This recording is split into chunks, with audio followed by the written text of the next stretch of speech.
Euzubillahimineşşeytanirracim. Bismillahirrahmanirrahim. Elhamdülillahi Rabbil alemin. Vel akıbetu lil muttakin ve salatu ve selamu ala seyyidina Muhammed ve ala alihi ve sahbihi ecma'in ve ba'd. Hürmetli sabahdaşlar, bugün ötmekçi bu dersimiz olsa ta'limul lugatil arabiyye linnâtikine bi gayriha, yani Arapça sözleşilmeydi Allah için tayarlanan Arapça derslik kitabımızın 3. dersiga keldik. Ed-dersu thalith el-murur. 3. ders qatnaş, yani qatnaş kaidesi ve qatnaş kuralları sözlep bütünüdür bugünkü dersimizde. Seyyaratun maşina, hafiletun avtobus, şahinetun yük maşinesi, derracetun velosiped. Derracetun ve seyyaratun, velosiped ve maşina. Hafiletun ve şahinetun, avtobus ve yük maşinesi. İşaretu mururin, yani qatnaş çırığı. Ahmer. Ahmer diyen kızıl diyen buludu, lakin miyada kızıl çırak demekçi. Ahmer kızıl çırak. Asfar sarık çırak. Akdar yeşil çırak. Kif tokta. Sta'id teyarlan. Sir yür man. Ahmer kif. Kızıl tokta. Asfar ista'id. Sarık teyarlan, yani mınış teyarlan ya ki toktaşı teyarlan. Akdar yeşil sir man, yani qatnaş qaidesini tushunib o'tirdi. Raculu murur degan qatnash saqchisi. Mavqifu sayyarat, mashina to'xtatish maydoni. Ruxsatu qiyada pirava, yani mashina haydash kinishkisi. Tariq yo'l. Mahatta bekat. Shamal sharq g'arb janub. Shamal sharq janub g'arb.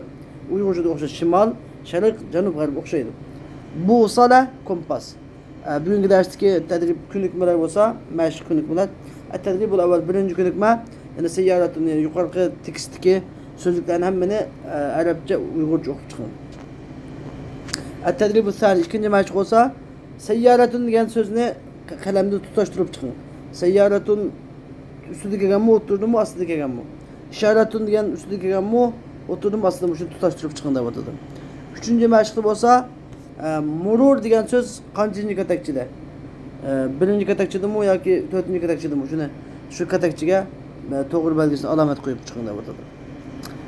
At-tadribu rabi, to'rtinchi mashq bo'lsa, suratga qarab teping. Suratdagi sayyarami, shahinami, hafilami, shunga siz chiqib alomat qo'yib qo'ying. Beshinchi mashq bo'lsa, suratdagi yani buni o'xshashda suratdagi mavqif sayyaratmi, ruxsat qiyadami, ishorat mururmi? Shuni tutashtirib qo'ying. To'g'ri javobni tutashtirib qo'ying. 6-chi mashq bo'lsa, ra harfi. Harfi ra rajulun boshda kelganmi, o'tirdimi, oyoqdimi? Ishoratni shu, ahmar shu, shunga o'xshash. At-tadrib bo'lsa, 7-chi mashq bo'lsa, sin harfi bilan sat harfining farqi. Yani suratun degan sura. Suratun degan suratning Qur'onning surasi, suratun degan odamning surati. Sayfun degan qilich, sayfun desa yoz. Basamatun degan tabassum qilish, basamatun degan barmoq izi. Fasada buzuldi, fasada qon oldi. Massa silidi, massa shuridi. Sus tishqi tushiradigan qurt, sus degan tomoq aralashtiradigan, albek, tozish degandek tomoqlarga aralashtiradigan sus, yani uniki samsaq, sho'xlar degandek narsalar. Samsaq qiyami degandek. Sarir, karvat, sarir degan gap bo'ron, qattiq ovoz degandek. At-tadrib al-thamin, 8-chi mashq. Qif ila sharq. Sharq tarafga to'xtang, tarjima qilsangiz bo'ladi. Men hamda yuqorgi darsda foydali tarjima qilsangiz bo'ladi. At-tadrib al-tasi, 9-chi mashq bo'lsa, maktabundagi mim zivarmo, zirmo, pashmo. Mistaratundagi mudarrisindagi, yani mimdagi 3 harakati fatha, kasra, damma harflarini, yani zivar, zir, pash harflarini ayirishni buni.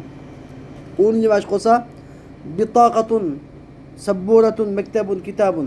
Bitaqatun ba harflar 3 xil bo'ldi. Biri bosh ba, o'ttir ba, oyoq ba.